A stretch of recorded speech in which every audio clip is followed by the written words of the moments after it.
Ação de última hora, a gente acabou de ter o resultado da reunião do Copom. O resultado está disponível no site do Banco Central. O Copom manteve a taxa Selic em 10,50%, né, 10,5% ao ano. Então, portanto, o ciclo de queda da Selic foi rompido. A gente já tem até a imprensa corporativa, né, a mídia hegemônica já está fazendo as suas manchetes em relação a isso. Foi unânime ou teve racha na votação? Decisão unânime. É unânime? Não, eu estava começando a ler aqui o comunicado do Banco Central, um comunicado prévio, não é aquela ata mais completa que depois eles divulgam ao longo dos próximos dias. O ambiente externo mantém-se adverso em função da incerteza elevada, blá, blá, blá, blá, blá, blá.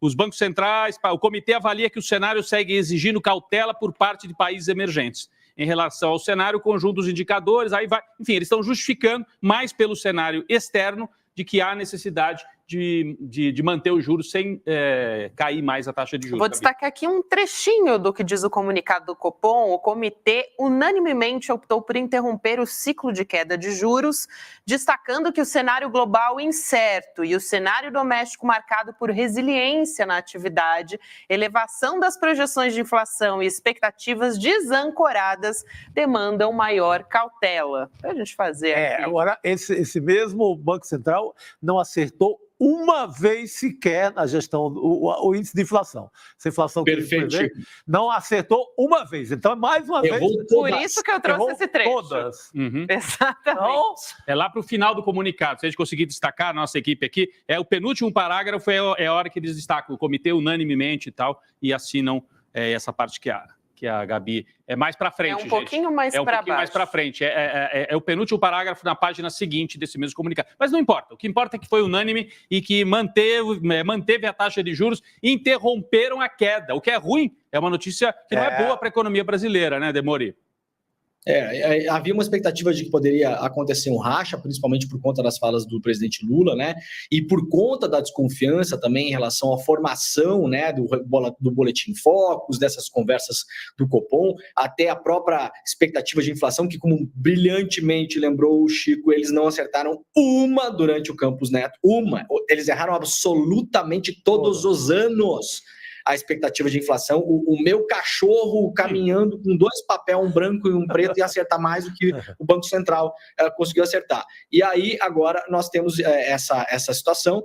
E aí, saiba você, se você teve a sua casa destruída numa enchente no Rio Grande do Sul, precisa fazer uma reforma, precisa retomar o seu negócio, vai pegar dinheiro emprestado na Caixa Econômica Federal, vai pagar o juro que é determinado pelo Campos Neto e pelo Banco Central, tá bom? Isso não é culpa do Lula. O Lula tem responsabilidades várias, essa não é uma delas. As pessoas confundem, elas acham que vão pegar empréstimo, né, o Rodrigo, Gabi? Não, mas o juro tá muito alto. O juro é determinado pelo Campos Neto, tá, meus queridos? Faz alguma coisa, Lula, né? Normalmente as pessoas pensam eu lembrei, assim, teve uma senhora que o Demori entrevistou lá ali nas beiradas do Taquari, e ela fala: eu quero reconstruir minha casa, comprar a geladeira, comprar umas coisas, mas com esse juro... Isso. Exatamente isso que você está falando. Exatamente. E olha que eu não fiz pergunta nenhuma para ela, hein, Chico? Não, só abri o microfone. Ela soltou lá na hora. Isso. Agora, a gente pode imaginar as manchetes, né? Agora à noite e amanhã vai ser alguma coisa na linha Banco Central derrota Lula. Campos Neto vitorioso. Vitorioso. E impõe unanimemente, né? O valor econômico, até o momento, a manchete é: BC resiste à pressão de Lula. Existe a pressão de Lula, é isso. Como, assim... E a senhorinha, Dona Maria, lá do Taquari, que quer fazer sua casa de volta, essa é quem vai pagar por tudo isso. É isso. Isso. Gente, daqui a pouco, lembrando, o deputado Lindbergh Farias vai conversar com a gente para comentar também. Agora a gente já tem o resultado, a gente vai comentar a respeito disso com ele. E, Gabi, só uma coisa rapidamente, só para fechar esse assunto. Hoje pela manhã, uma das manchetes da Folha que eu analisei no Desperta era que o Lula estava fazendo uma ofensiva contra o Campos Neto. Então, o Lula é ofensivo, né? Ele pratica ofensas contra o Campos Neto. Né? Não. Eu estava só lendo aqui, o Brasil, nesse momento, tem a segunda maior taxa real de juros do planeta. Porque a taxa real é a Selic menos a inflação. A do Brasil é mais ou menos 6%. Só a Turquia tem uma taxa de juros maior do que a do Brasil. Assim, tem motivo para isso? A gente tem uma inflação descontrolada? Não, tem uma inflação dentro da meta. Então, é algo realmente que a gente fica se perguntando quem é que impõe isso ao país, né? É um preço muito alto que a economia brasileira paga, Gabi. É muito alto, e ontem, para lembrar, o presidente Lula deu uma entrevista bastante longa para a rádio CBN, um dos assuntos foi esse justamente, e a declaração do presidente Lula repercutiu bastante, muita gente foi para as redes sociais, a própria presidente do PT, a Gleisi Hoffmann, né, e o que se falou também, uma das falas do presidente Lula foi sobre o encontro do Campos Neto com o Tarcísio, né? O Tarcísio de Freitas, governador de São Paulo, no início de junho, se reuniu em São Paulo com o presidente do Banco Central e se falou até ali nos bastidores, mas a imprensa conseguiu apurar, que se falou até de um eventual ministro da Fazenda, Campos Neto, no caso de Tarcísio de Freitas vencer as eleições, né? Isso. A gente tem o trecho do Lula? A gente não tem o trecho do Lula, acho que em mãos, talvez a gente possa trazer aqui mais para frente. Temos sim, vamos ver. Nós só temos uma coisa desajustada no Brasil nesse instante, é o comportamento do Banco Central. Essa é uma coisa desajustada.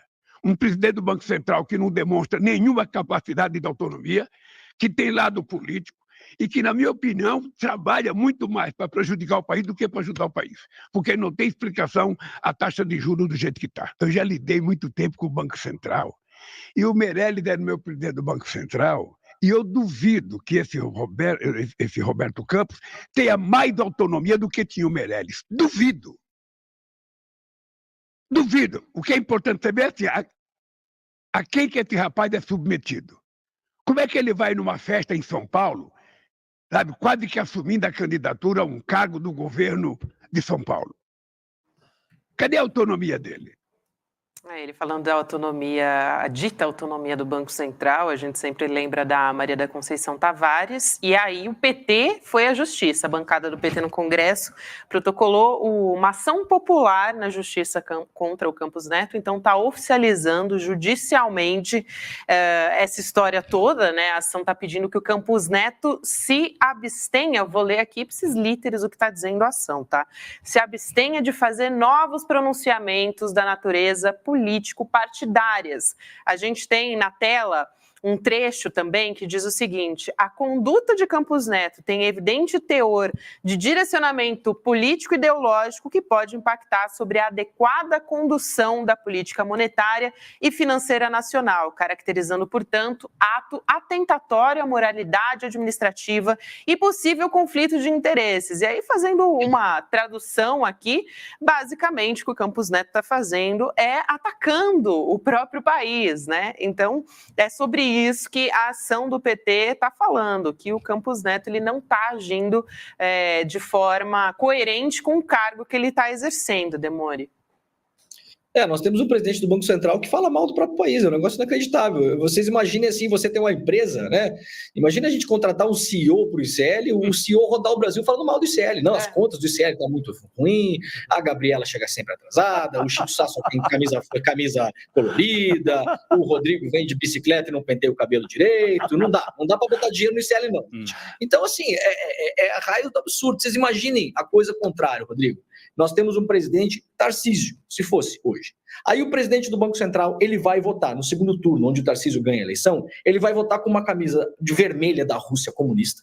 Ele está num grupo onde tem vários ex-ministros do Lula e ele se reúne em jantares na casa do próximo candidato do PT às eleições majoritárias. Eu acho, sinceramente, que essa pessoa já estaria presa no Brasil. Hoje é o que Campos Neto faz. Ele foi votar com uma camisa da seleção brasileira no segundo turno, fazendo campanha para o Bolsonaro.